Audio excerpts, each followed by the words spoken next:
Brought to you by Sensodyne K and I10. बस pack नहीं है। SLS पैराफिन और दूध का करंट भी कौन? तो लाइफ का करंट ऑन? कुछ भी। तो ट्राई करके देख ले। Sensodyne K toothpaste for sensitive teeth. आज भारतीय जनता पार्टी ने अपने आधिकारिक एक्स हैंडल से एक वीडियो शेयर किया और लिखा कि ये दिल्ली के पूर्व सीएम अरविंद केजरीवाल का शीश महल है, यानी मुख्यमंत्री आवास, जिसमें जनता के टैक्स के पैसे को बेतहाशा खर्च कर गैर जरूरी सुख सुविधाओं से लैस किया गया। दावा ये भी कि मुख्यमंत्री बनने के पहले अरविंद केजरीवाल 2 कमरे के घर में रहने का वादा करते थे। वीडियो की झलकियां देखिए, फिर आगे की बात।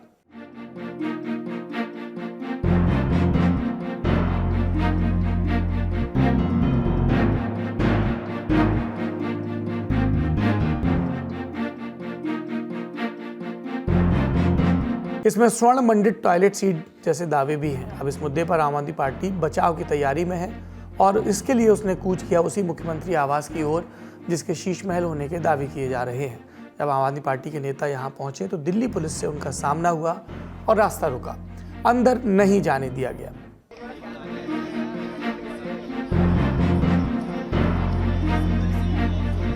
आम आदमी पार्टी के नेता कह रहे थे अगर इस घर में अंदर सोना मढ़ा हुआ टॉयलेट है तो उसे देखने दीजिए और जनता को भी दिखाइए। इस बंगले के बारे में दुष्प्रचार कर रहे हैं बीजेपी वाले। यहाँ सोने का टॉयलेट है, स्विमिंग पूल है, मिनी बार है, तो दिखाओ ना कहाँ है। मिनिस्टर की डायरेक्शन से बड़ी डायरेक्शन है या तो एलजी की डायरेक्शन है तुम्हें, मेरे से ऊपर तो एलजी है, मेरे से ऊपर किसी आदमी की डायरेक्शन है तो तुम बताओ किसकी डायरेक्शन है। जब पुलिस ने हर प्रयास के बाद भी उन्हें अंदर नहीं जाने दिया तब आम आदमी पार्टी के नेता प्रधानमंत्री आवास की तरफ कूच कर गए और वहां भी पुलिस अधिकारियों के रोकने के बाद वो लौट आए। कुछ देर बाद तस्वीरें आई विपक्षी खेबे की ओर से। बीजेपी के दिल्ली अध्यक्ष वीरेंद्र सचदेवा कालकाजी में मौजूद मुख्यमंत्री आतिशी के निजी आवास पहुंचे, बाहर खड़े हो मिलने की और जवाब की मांग करने लगे। ये पूछने आया था कि ये सरकारी बंगला जहाँ से स्वर्गीय शीला दीक्षित ने 5 साल मुख्यमंत्री रहते अपनी दिल्ली की सरकार चलाई, आतिशी मार लेना को ये अलॉट है, तो उन्हें शीश महल क्यों चाहिए? और जब शीश महल उनको दिया जा रहा था 3 महीने तक उन्होंने शीश महल का चार्ज क्यों नहीं लिया? क्योंकि शीश महल जांच के घेरे में है। सीबीआई, ईडीआई, सीएजी सब उसकी जांच कर रहे हैं। जब एजेंसी जांच करेंगी तो मुख्यमंत्री को सहयोग करना पड़ेगा। आतिशी मार लेना नहीं चाहते कि अरविंद केजरीवाल का कलंक वो अपने माथे पे लगाएं, उससे बचना चाहती थी तो शीश महल में नहीं घुस रही थी। आज जब आचार संहिता लग गई तब उनको शीश महल चाहिए। शाम होते होते टीवी चैनलों पर शीश महल के मुद्दे पर बहस शुरू हो चुकी थी। लेकिन मुख्यमंत्री आवास या कथित शीश महल का ये पूरा मुद्दा क्या है, शुरू कैसे हुआ? 6 जनवरी 2025 को इंडियन एक्सप्रेस अखबार में ऋतु सरीन और जतिन आनंद की एक रिपोर्ट छपी। नवंबर 2024 में बनी कैग यानी controller auditor general of India की रिपोर्ट के हवाले से दिल्ली मुख्यमंत्री आवास में हुए कामधाम और रिनोवेशन के ब्यौरे आए। बता दें कि कैग की रिपोर्ट अभी तक पब्लिक डोमेन में नहीं आई है। अखबार ने सूत्रों की मदद से इसकी डिटेल्स हासिल की और इनमें ब्यौरे क्या है? दिल्ली के फ्लैग स्टाफ रोड पर मौजूद बंगला नंबर 6, इसे दिल्ली के मुख्यमंत्री का आधिकारिक आवास कहा जाता है। साल 1942 में इस बंगले का निर्माण कराया गया था। साल 2015 में अरविंद केजरीवाल जब दूसरी बार दिल्ली के मुख्यमंत्री चुने गए तो वो अपने परिवार के साथ इसमें शिफ्ट हो गए। साल 2020 बंगले की छत की रिपेयर का काम किया गया, लेकिन अखबार की एक अन्य रिपोर्ट बताती है कि एक दिन एक बाथरूम की छत गिर गई। इसके बाद बंगले का एक सेफ्टी ऑडिट हुआ। मार्च 2020 में दिल्ली के तत्कालीन पीडब्ल्यूडी मंत्री सत्येंद्र जैन ने इस बंगले की रीमॉडलिंग का प्रस्ताव दिया और कहा एक और अतिरिक्त फ्लोर बनाया जाना जरूरी है। फिर जुलाई 2020 में अरविंद केजरीवाल सरकार ने बंगले के रेनोवेशन का प्लान बनाया। रिपोर्ट में कहा गया कि रिपेयर मुश्किल था क्योंकि बिल्डिंग की दीवारें पुरानी हो गई थी और उन पर फिर से कोई निर्माण नहीं करवाया जा सकता था। शुरुआती प्लान में अनुमानित लागत 7.91 करोड़ रुपए आई, पर यह प्लानिंग की बात थी। जब रेनोवेशन के लिए इसी साल सितंबर के महीने में पीडब्ल्यूडी को काम सौंपा गया तो इसकी अनुमानित लागत रिवाइज हुई, नई लागत बनी 8.62 करोड़। और जून 2022 में जब पीडब्ल्यूडी ने काम खत्म किया तब तक रेनोवेशन का कुल खर्च 33.66 करोड़ का हो चुका था, यानी 33 करोड़ 66 लाख रुपए का।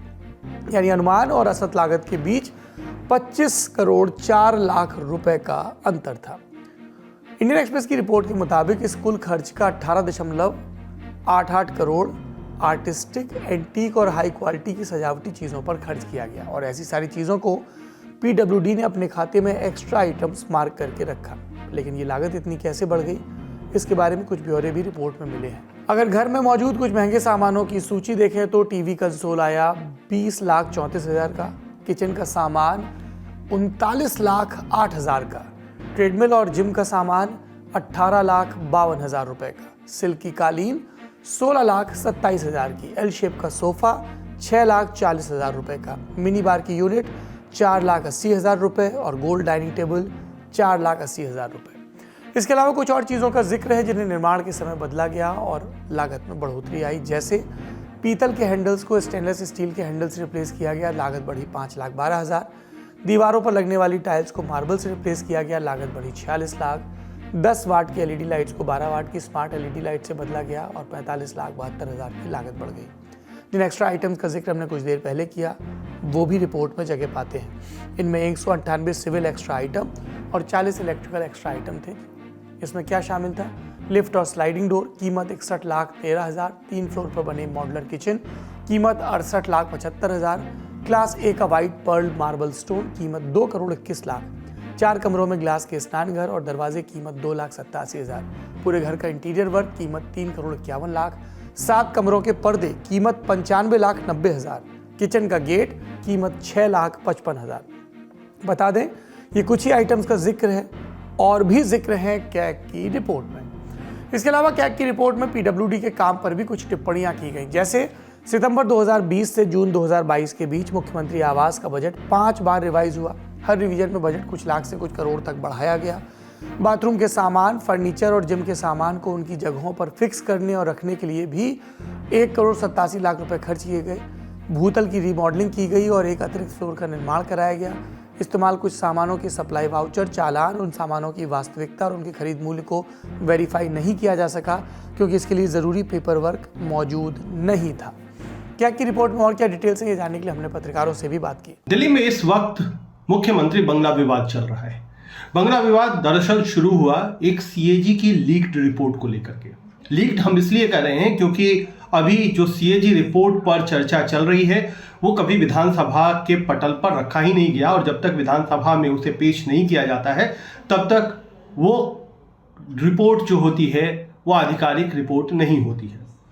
लेकिन जो लीक्ड रिपोर्ट है और जो ठीक दिल्ली विधानसभा चुनाव के पहले सामने आई है उसमें कई सारी बातें बहुत महत्वपूर्ण हैं। महत्वपूर्ण ये हैं कि जब ये सीएम का बंगला जो पहले अरविंद केजरीवाल जिस निवास में रहते थे 6 फ्लैग स्टाफ रोड, उसको जब बनाने का काम शुरू हुआ तो जो एस्टिमेटेड कॉस्ट था यानी अनुमानित लागत थी उससे लगभग 13% ज़्यादा पर ये काम शुरू किया गया। लगभग 8 करोड़ से ज़्यादा का जो उस पर कॉस्ट आया वो शुरुआत की लागत थी, जो कि अनुमानित लागत से लगभग 13% ज़्यादा थी। उसके बाद बढ़ते बढ़ते वो 33 करोड़ के ऊपर चला गया। ऐसा कहा जा रहा है कि जब ये सीएजी रिपोर्ट बन रही थी वो वक्त था 2022-23 का, उसके बाद भी उस बंगले पर काम हुआ है तो अनुमान है कि उस कॉस्ट से भी ज़्यादा कॉस्ट लगा होगा। बात सिर्फ खर्च की नहीं है बल्कि जितने इलाके में जिस एरिया में बनाया जा रहा था उससे ज़्यादा उसका एरिया भी बढ़ाया गया है। तो इस पर भी सवाल सीएजी ने उठाए हैं।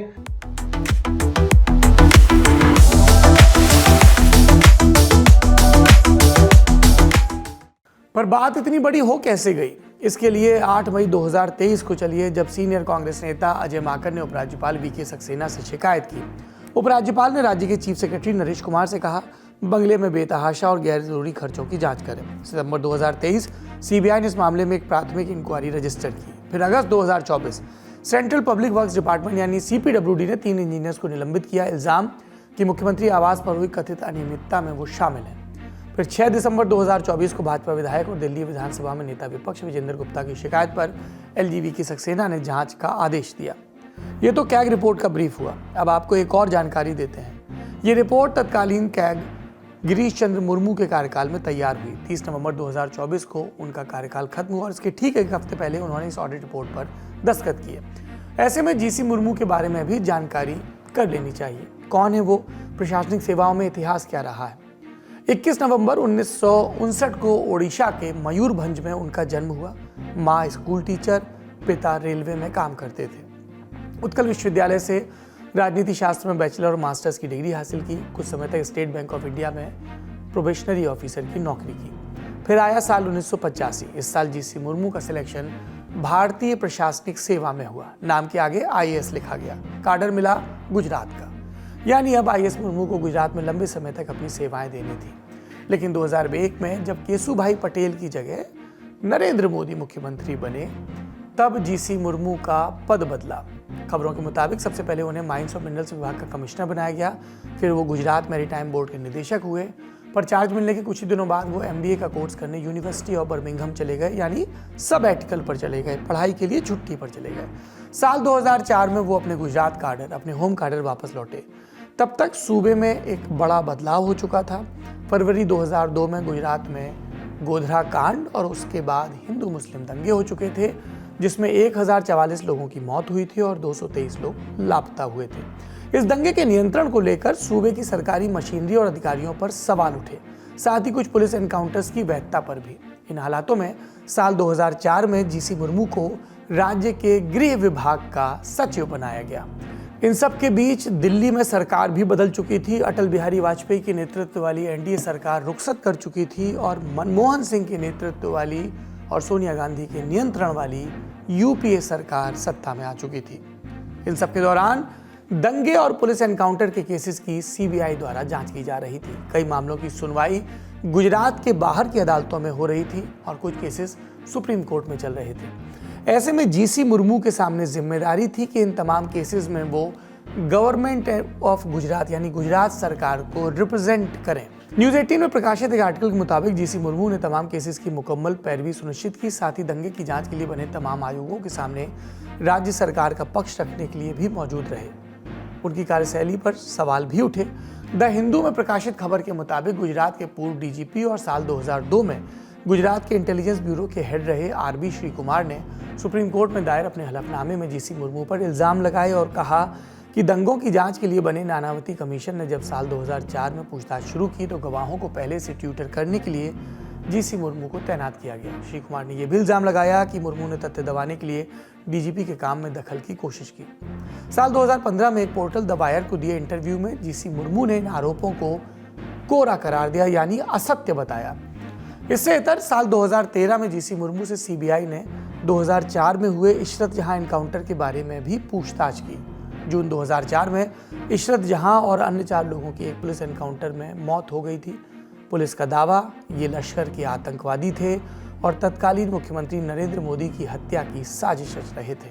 लेकिन तब CBI ने कहा कि इनका एनकाउंटर झूठा था और जीसी मुर्मू पर इल्ज़ाम लगे कि उन्होंने इसकी जांच कर रहे पुलिस अफसरों को बंद कमरे में प्रभावित करने की कोशिश की। तो खूब कोर्ट कचहरी हुआ इशरत जहां एनकाउंटर में, पर अंततः नतीजा क्या आया, न्यूज़ रूम से बता रहे हैं हमारे साथी सिद्धांत मोहन। साल 2009 हाईकोर्ट ने इस मामले को स्पेशल CBI कोर्ट को ट्रांसफ़र कर दिया था।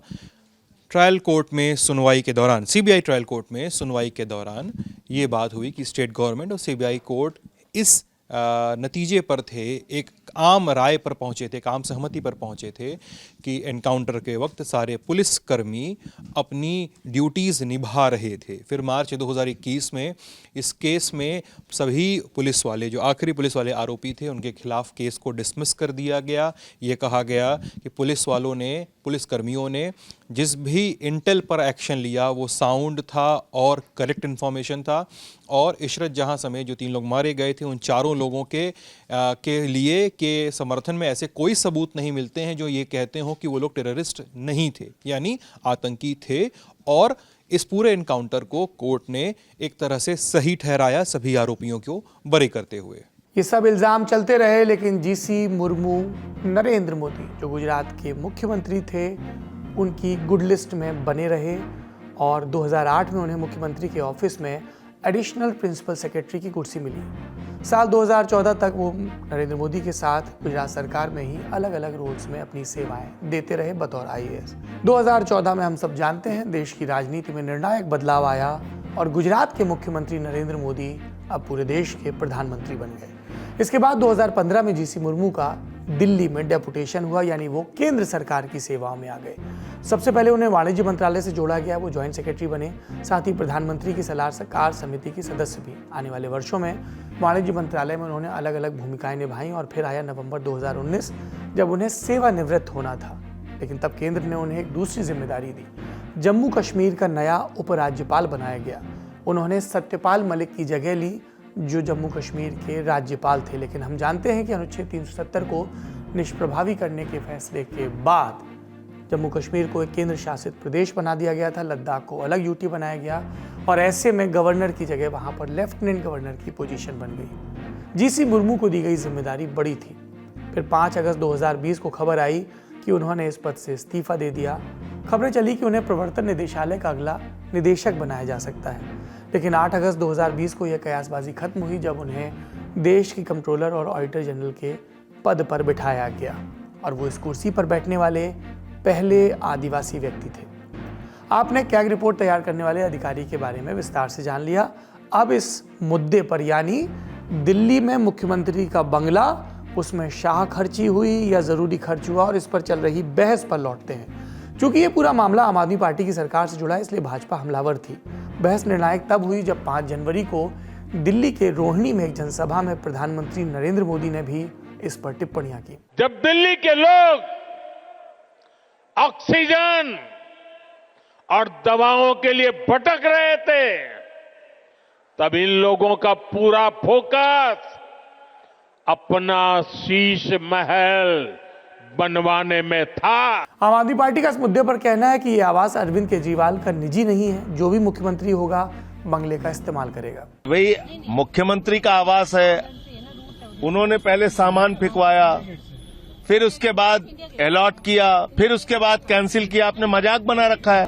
3 लेयर की बैरिकेडिंग लगा दी, पानी फेंकने वाले फुवारे लगा दिए, डीसीपी एडिशनल डीसीपी को खड़ा कर दिया, पूरी की पूरी जो है इसको जो है आपने जो है बॉर्डर बना दिया। ये खबर यहीं तक, अब फैसला दिल्ली की जनता का है।